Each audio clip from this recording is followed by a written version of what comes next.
কালৰো কাল বিপৰীত কাল ঘৰতে দেহ ব্যৱসায়ৰ ঘাটি ওলাল যুদ্ধ তামাম যুদ্ধ এই যুদ্ধ কিন্তু সঁচা মৰমৰ নহয় এই যুদ্ধ আনৰ মাইকী পৰৰ গিৰিয়েকৰহে ঘটনা হ'ল বকচৈগাঁও সমজিলাৰ অন্তৰ্গত চৌধুৰীপাৰা আহতগুৰিৰ ৰাতিপুৱাই হোৱা দোৱা হাই হাল্লা ইউদৰে সিউদৰে বোলো হৈছে কি তাৰপিছত দেখে ঘটনা বিষম ৰাইজৰ অভিযোগ যে এইগৰাকী মহিলাই ঘৰতে চলাই গৈছে ৰমৰমীয়া দেহ ব্যৱসায়ী আজি ধৰা পৰিল ধৰা মানে হাতেলোতে ধৰা দুজন পৰপুৰুষ আৰু দুগৰাকী পৰস্ত্ৰী ৰাইজৰ হাতত ধৰা পৰিল বৰ বেয়াকৈ ফচিল অৱশেষত জাম্বাৰী আৰক্ষীয়ে গোটাই ল'লে মৰমৰ যুঁজৰ সৈনিকসকলক কথা হ'ল গাঁৱত এনেদৰে ৰমৰমীয়া দেহ ব্যৱসায় কৰিবলৈ ক'ত সাহস পায় এইসকলে সমাজ বাৰু কোন দিশে ঘৰতে জানো কোনোবাই ইমান নিকৃষ্ট কাম কৰিব পাৰে টকাৰ বাবেই জানো সকলো সম্ভৱ শুনক আহতগুৰিৰ ৰাইজে কি ক'লে ঘৰ মানুহ তাৰমানে দুখন গেট দিছে চাওঁ এতিয়া এখন দিছে আৰু হাই এখন গেট তাৰপিছত 6 গাঁৱত থাকব নলা 6 গাঁৱৰ পৰা খেদালা এইবাৰ আৰু এতে আহি কেনে দেহ ব্যৱসায় চলি আছে আজি ৰাতিপুৱা তাৰমানে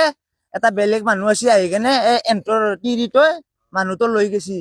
দাউৰে লৈ গৈছি লৈ যাওঁতে এইবাৰ আৰু এটা বেলেগ মানুহক ফোন কৰি মাতছি তিৰিটোই মাতলি হাতো মানুহ এইবাৰ আহি পালে ৰাস্তাত দেখা পাছি তিৰিটো আৰু মণ্ডলটো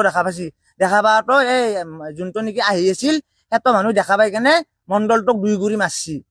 তাৰমানে সেই কিবা হয় বুলি 2 গুৰি মাৰছি তাৰপিছত মাৰাৰ পিছত সেনেকা যত পত আৰু তাৰপৰা সেই দেহ ব্যৱসায়টো চলি থকা সদায় যাৱা কালিও মই গধূলিবেলা দেখা পাইছো 3টামান মানুহ আছে আহি কেনে ঘৰৰ ভিতৰে আছে তাৰপিছত সদায় তাৰমানে আহিয়ে থাকে মানুহ ইয়াতে কি বাহিৰৰ পৰা ছোৱালী হৰ পৰা বাহিৰৰ পৰা ছোৱালী আহে আৰু বেলেগৰ পৰা মানুহ আহে সদায় তাৰমানে 10টা 15টা এনেকা মানুহ আহে এই ঠাইখিনিৰ নাম কি ঠাইখিনিৰ নাম মিনলপুৰ মিনলপুৰ কি থানা পৰে থানা বকপৰে ইয়াতে আপোনালোকে কিমান দিনৰ পৰা লক্ষ্য কৰি আমি ইয়াতে উঠি আহিবাৰ পৰা 2 বছৰ 3 বছৰ মান হ'ল যেতিয়াৰ পৰা আছি তেতিয়াৰ পৰা এই দেহ ব্যৱসায়টো চলি আছে আমি যদি কওঁ আমাক আৰু কেছ দিম বুলি কয় আমাক কিবা মাৰিম বুলি কয়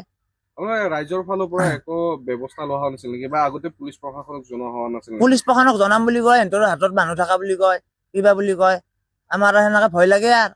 মানে আমি বহুত আগৰ পৰা গম পাই আছিলো ইহঁতৰ ঘটনাবিলাক ইয়াতে দেহ ব্যৱসায় চলি থাকে তাৰপিছত 6 গাঁৱতো চলি আছিলে গতিকে যিহেতু আমাৰ হাতত একো প্ৰমাণ নাছিলে এতিয়ালৈকে গতিকে ইয়াৰ ল'ৰাখিনি আমাক জনাইছিলে কিছুমান ল'ৰাই যে এনেকৈ চলি আছে আমাৰ গাঁৱতে